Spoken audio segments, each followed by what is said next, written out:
مسعود کیا کہتے تھے کہ جب علماء کی موت ہو جائے اور علم ناپید ہو جائے اور قرآن مجید اٹھ جائے تو پھر یہ نشانیاں ظاہر ہوں گی، یعنی یہ جو جانور ہے دابت الارض ہے یہ نکلے گا۔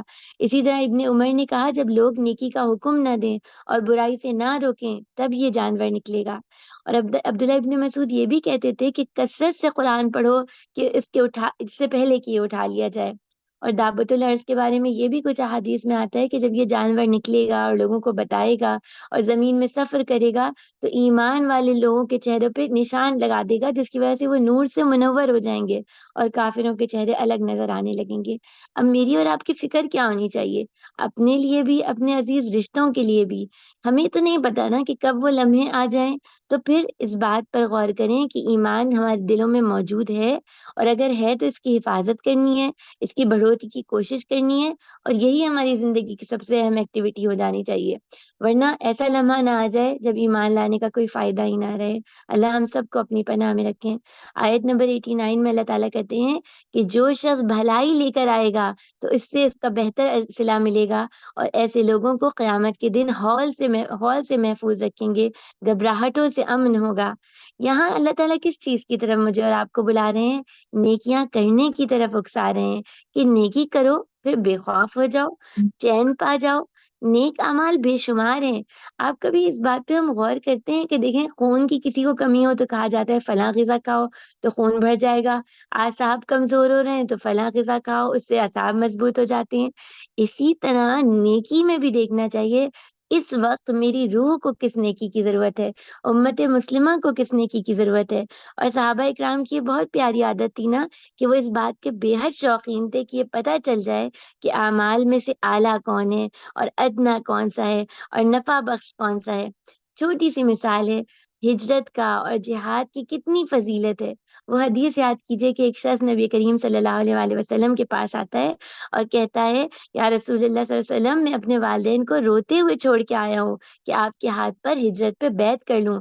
اللہ کے رسول صلی اللہ علیہ وآلہ وسلم کہتے ہیں واپس لوٹ جاؤ اور انہیں اسی طرح ہنساؤ جیسے تم انہیں رلا کے آئے ہو۔ ہمیں کیا سکھایا جا رہا ہے کہ ہر وقت زندگی کے ہر لمحے یہ دیکھنا چاہیے فوری ضرورت کی نیکی کون سی ہے، ارجنٹ نیکی کون سی ہے، اہم نیکی کون سی ہے۔ آج ہمارا کیا معاملہ ہے، اپنا اپنا جائزہ لیں۔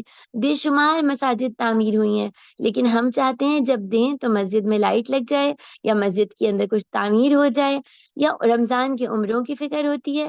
اس وقت دیکھیں تو صحیح، اللہ کے دین کی دعوت کے لیے کہاں ضرورت ہے، انسانوں کی بھوک مٹانے کے لیے کہاں ضرورت ہے، ظلم اور جبر کو روکنے کے لیے ہمارا مال لگانے کی کہاں ضرورت ہے۔ تو نیکی کی اس بات کی تلاش ضرور کریں کہ کون سی نیکی ابھی ہمارے لیے زیادہ اہم اور زیادہ فوری ہے۔ اس کے بعد ہمارے پاس سورہ قصص شروع ہوتی ہے اور اس کے اندر ہم آیت نمبر 4 کو دیکھیے۔ اللہ تعالیٰ فرعون کا تذکرہ کہتے ہیں اور کہتے ہیں انا فرعون، کہ بے شک فرعون کیسا تھا کہ زمین میں سرکش ہو گیا اور اس نے اس کے باشندوں کو مختلف طبقات میں تقسیم کر دیا، ایک گروہ کو دبا کے رکھتا تھا۔ اللہ تعالیٰ ہمیں یہاں کیا بتا رہے ہیں؟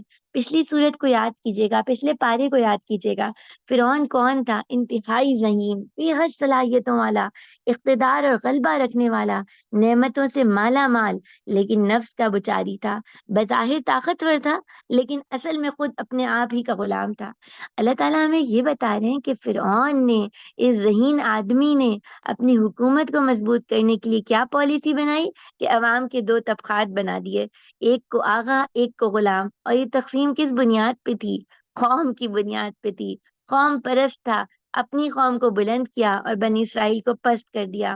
اور اس کا جو طریقہ اس نے اپنایا نا ڈیوائڈ اینڈ رول کا، وہ کیا تھا کہ بغاوت، اور جب ظاہر ہے اس طرح طبقات میں تقسیم کرے گا تو لوگوں میں نفرتیں پیدا ہوں گی، اور نفرتیں پیدا ہوں گی تو لوگ اس کے خلاف کھڑے ہوں گے، اور اس کے خلاف کھڑے ہونے کو وہ کیسے روکے؟ بیٹوں کو قتل کرنا شروع کر دیا۔ اب اس کا نتیجہ کیا ہوا؟ مزید آگ میں لوگ جھلسنے لگے اور ان کے دلوں سے آہیں نکلیں۔ آپ سوچئے جب دلوں سے آہ نکلتی ہے تو کیا ہوتا ہے؟ اللہ کے رسول صلی اللہ علیہ وآلہ وسلم نے بتایا ہے نا، 3 قسم کی دعائیں ایسی ہیں جن کے قبول ہونے میں کوئی شک ہی نہیں ہے۔ کون سی دعائیں ہیں وہ؟ نمبر 1 مظلوم کی نمبر 2 مسافر کی دعا، نمبر 3 اولاد کے حق میں والد کی دعا۔ یہ 3 دعائیں اللہ تعالیٰ کے حضور میں قبول ہوتی ہیں۔ فرعون بہت ظاہر پرست تھا، اس نے ایک بڑی اپنے نزدیک بہت اہم پالیسی، بڑی زبردست پالیسی اپنائی، لوگوں کو تقسیم کیا، ظلم اور جبر کیا، اور خوش ہو کے بیٹھ گیا کہ اب میرے خلاف کوئی نہ اٹھ سکے گا، کسی کی ضرورت نہیں ہوگی جو میری حکومت، میرے اقتدار کے خلاف کچھ کر سکے۔ اللہ تعالیٰ نے کیا کیا؟ حضرت موسیٰ کو اسی کے محل میں پلوایا، اور حضرت موسیٰ اس کے غلام نہ بنے۔ ہمارے لیے کیا سبق ہے؟ کفر اور ظلم جتنے بھی ہتھ کنڈے اپنائے، اللہ اپنے بندوں کی مدد کرتے ہیں۔ تو ہمیں کیا کرنا ہے؟ ہمیشہ حق کے ساتھ کھڑا ہونا ہے، ظلم کے خلاف کھڑے ہونا ہے، ظلم کا حمایتی کبھی ایک لمحے کے لیے بھی نہیں بننا۔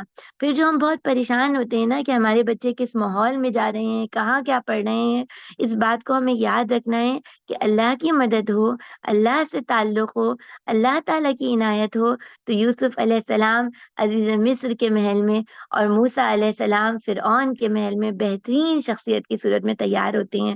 تو بس توکل کس پر؟ اللہ کی ذات پر۔ سورہ قصص کی آیت نمبر 7 میں اللہ تعالیٰ کہتے ہیں وَأَوْحَيْنَا، اور ہم نے وحی کی موسیٰ کی امی، موسیٰ علیہ السلام کی امی کی طرف کہ آپ دودھ پلائیے، اور جب ڈر لگے تو اس کو دریا میں ڈال دیجئے، اور نہ ڈریے اور نہ غم کریے۔ اب یہاں پر کیا ہے؟ دودھ کیوں پلائیے؟ بانڈنگ کرنے کے لیے۔ بچے اور ماں کا جتنا بانڈ مضبوط ہوتا ہے نا، وہ پھر ماں کی باتوں کو اپناتا بھی ہے، اس کے دل میں وہ زندہ رہتی ہیں۔ ام موسیٰ کا سوچئے، مستقل بچوں کو قتل ہوتے دیکھ رہی ہوں گی، ایسی آزمائش کے دور میں ہے، اپنے بچے کے مستقبل سے نا واقف ہیں، انہیں تو نہیں پتا نا کہ یہ موسیٰ علیہ السلام بنیں گے۔ کتنے درد اور خوف کے ساتھ دودھ پلاتی ہوں گی، کیا کیا دھڑکے ہوں گے، کیسے دعائیں کرتی ہوں گی۔ ہم بھی بچوں کے مستقبل کے لیے بےکل ہو جاتے ہیں کہ ہمارے بچوں کا کیا ہوگا، اس دور فتن میں وہ کیسے بچیں گے۔ کرنا کیا ہے؟ اپنے رب سے تعلق قائم کرنا ہے، اور بہت کثرت سے دعائیں کرنی ہے۔ اور دیکھیے، اللہ سے تعلق صرف اللہ کے ذکر کے ذریعے نہیں، بلکہ اللہ کی فرما برداری کے ذریعے بھی۔ اللہ کو ماننا ہے، بس جو اللہ کی بات آ گئی تو ہمیں مان لینا ہے، دلوں کو صاف کر دینا ہے، معاف کر دینا ہے، مال ویسے خرچ کرنا ہے جیسے اللہ نے بتایا۔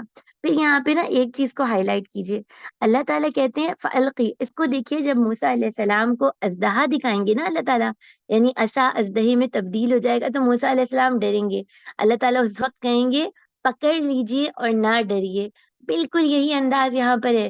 ام موسیٰ سے کہیں گے، کہتے ہیں اللہ تعالیٰ کہ جب خطرہ ہو تو پانی میں ڈال دیجیے اور نہ ڈریے، نہ غم کیجیے۔ کیوں؟ یہ جو ایکشن ہے، عمل ہے، حرکت ہے، یہ انسان کو خوف اور غم سے نکال لیتا ہے۔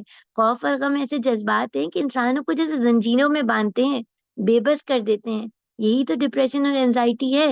اللہ تعالیٰ اس سے نکلنے کا ذریعہ ہمیں کیا بتا رہے ہیں کہ عمل کرنا ہے، کام کرنا ہے، موومنٹ کرنی ہے، تو یہ خوف اور غم اللہ اپنی رحمت سے دور کر دیتے ہیں۔ پھر اس کے بعد آیت نمبر 9 میں دیکھیے، اللہ تعالیٰ یہ بتاتے ہیں کہ موسیٰ علیہ السلام کے بچانے کے لیے اللہ نے کس کو ذریعہ بنایا؟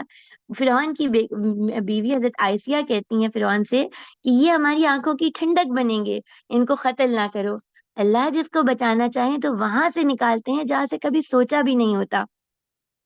ام موسیٰ کو کبھی گمان ہوگا کہ جس بچے کو میں دریا کے دوش پہ ڈال رہی ہوں اس کو خود فرعون بچائے گا جو کہ مارنے پہ اور قتل پہ اترا ہوا ہے؟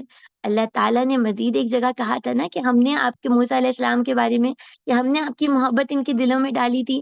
تو ہم جو بہت بہت ہماری فکریں بہت ہیں نا، بچوں کے حوالے سے، اپنے عزیز رشتوں کے حوالے سے، یہ گھبراہٹیں ہیں، اللہ کو بتانی ہے ہمیں۔ اللہ راستے نکالتے ہیں۔ قرآن مجید میں ایک جگہ آئے گا نا کہ وَمَن يَتَّقِ اللَّهَ، جو اللہ سے ڈرتے ہیں، اللہ ان کے لیے کیا کرتے ہیں؟ مخرج بنا دیتے ہیں۔ مخرج تو ہم سب جگہ جگہ لکھا ہوا پڑھتے ہیں نا روڈ پر، ایسا ایگزٹ بناتے ہیں جہاں انسان نے کبھی سوچا ہی نہیں۔ انسان تو سمجھا تھا کہ بس اب میں کھو گیا، اللہ نے ایگزٹ نکالا اور وہ پھر درست سڑک پہ آ گیا۔ تو کرنا کیا ہے؟ اللہ سے ڈرنا ہے، اللہ کی بات ماننی ہے، اللہ کا یاد رکھنا ہے کہ اللہ ہر لمحے ہے، ہمارے دل میں بھی، ہمارے دل کو بھی دیکھ رہے ہیں، تنہائی کو بھی دیکھ رہے ہیں، معاملات کو بھی دیکھ رہے ہیں۔ پھر اللہ تعالیٰ نے مزید ایک اور چیز بھی یہاں پہ بتائی ہے، بہت پیاری آیات ہیں، آج ہم سب کو اس قصے کو ضرور دوبارہ پڑھنا ہے۔ اللہ تعالیٰ کہتے ہیں ام موسیٰ پہ جب گھبراہٹ ہوئی تو ممکن تھا وہ کچھ کہہ بیٹھتی، اللہ نے ان کے دل کو ٹھہرا دیا۔ ہم اپنا دیکھیں کتنی پلاننگز کرتے ہیں، یہ کر دیں گے، وہ کر دیں گے۔ اصل جو ہمیں پلاننگ کرنی ہے نا وہ یہ کہ زندگی کے ہر لمحے میں اپنے رب کو راضی کر لیں۔ جب اللہ راضی ہو جاتے ہیں نا، تو وہاں وہاں سے مدد کرتے ہیں جہاں سے ہم نے گمان بھی نہیں کیا ہوتا۔ پھر اس کے بعد آگے کی طرف ہم آیت نمبر 23 میں دیکھتے ہیں، اور یہی ہمارا آج اختتام کی طرف ہوگا۔ اللہ تعالیٰ حضرت موسیٰ علیہ السلام کا پورا قصہ بیان کریں گے، کیسے ان کی ایک لڑائی ہوئی اور انہوں نے ایک شخص کو مکہ مارا، اور پھر وہ اپنے شہر سے نکلے، تن تنہا چلے جاتے ہیں، گھر ہیں نہ اپنے ہیں، سب سے دور ہیں، اب ایک درخت کے نیچے بیٹھے ہیں، اور آنکھ دیکھیے کیسی دیکھنے والی اور کتنی پیاری آنکھ ہے۔ دیکھتے ہیں لوگ پانی لینے کھڑے ہیں، اور کچھ لڑکیاں ہیں جو کنارے کھڑی ہیں۔ وہاں تو بہت سے لوگ جمع تھے، لیکن دیکھنے والی آنکھ موسیٰ علیہ السلام کی تھی، فکر کرنے والی۔ کہتے یہ بھی تو کہہ سکتے تھے میں تو خود ایک ریفیوج ہوں، میں تو خود بے گھر ہوں، میں تو خود کوئی رشتہ نہ ناتا، تنہا بیٹھا ہوں، میں کسی کی کیا مدد کروں گا۔ نہیں، وہ موسیٰ علیہ السلام تھے، بلند ہمت، اولو العزم۔ انہوں نے کیا کیا، اٹھ کھڑے ہوئے، ان بچیوں لڑکیوں سے جا کے پوچھا کہ آپ یہاں کیا کیوں کھڑی ہیں، اور پھر ان کی مدد کی۔ یہ میرے اور آپ کے لیے پیرنٹنگ گول بھی ہے کہ ہمیں اپنی اولادوں کو ایسا بنانا ہے کہ وہ زندگی میں جہاں بھی ہوں، مشکل میں یا آسانی میں، لوگوں کی مدد کرنے والے بنے، خیر رسا بنے، خیر پہنچانے اور خیر بانٹنے والے بنے۔ پھر یہاں پر ایک اور چیز دیکھیے گا، یہ بھی پیرنٹنگ گول ہے۔ اللہ تعالیٰ بتاتے ہیں ان لڑکیوں کی دو چیزیں بڑے پیار سے اللہ نے لکھی ہیں۔ کیا بتایا ہے کہ ایک تو یہ دیکھیے کہ وہ کہتے بہت، جب وہ ان لڑکیوں کی حیا کے بارے میں جو اللہ تعالیٰ کو بتاتی ہیں نا، کہ بتاتے ہیں کہ وہ کہتی ہیں کہ ہم انتظار کر رہے ہیں کہ سب پانی پلا دیں تو پھر ہم پانی پلائیں گی۔ یعنی گڈ مڈ نہیں ہو رہی کہ جا کے سب کے ساتھ کھڑی ہو جائیں۔ اور اسی طرح جب اللہ ان کی چال کا تذکرہ کرتے ہیں کہ شرماتی ہوئی آ رہی ہیں، تو مجھے اور آپ کو یہ حیا کا سسٹم اپنے بچوں میں پیدا کرنا ہے۔ آج کی دنیا میں کانفیڈنس کی بہت بات ہوتی ہے نا، یہ بچیاں کانفیڈنٹ ہیں، اور کانفیڈنٹ حضرت موسیٰ علیہ السلام کی بہن بھی تھیں۔ خوف تھا، ڈر تھا، لیکن بادشاہ کے دربار میں کھڑے ہو کے، محل میں کھڑے ہو کے بتا رہی ہیں کہ میں ایک خاتون کا بتاؤں گی جو اس بچے کو دودھ پلا سکتی ہے۔ اور کانفیڈنٹ یہ لڑکیاں بھی ہیں کہ شرماتی بھی اٹھتی ہیں، کنارے کھڑی ہیں، اپنا کام کر رہی ہیں، کام کے لیے گھر سے نکلی ہیں، لیکن اس کے اپنی بات بھی پوری کرتی ہیں، لیکن اندر ایک حیا ہے، ایک شرم ہے، اور یہ اللہ کو بہت پسند ہے۔ ہم سب کو ان چیزوں پر غور بھی کرنا ہے، اور انشاءاللہ تعالی اللہ تعالیٰ ان کاموں کو ہمارے لیے آسان بھی کر دیں گے۔ کل اسی وقت انشاءاللہ ملاقات ہوگی ہماری۔ سبحانک اللہم و بحمدک، نشہد ان لا الہ الا انت، نستغفرک و نتوب الیک۔ السلام علیکم و رحمۃ اللہ وبرکاتہ۔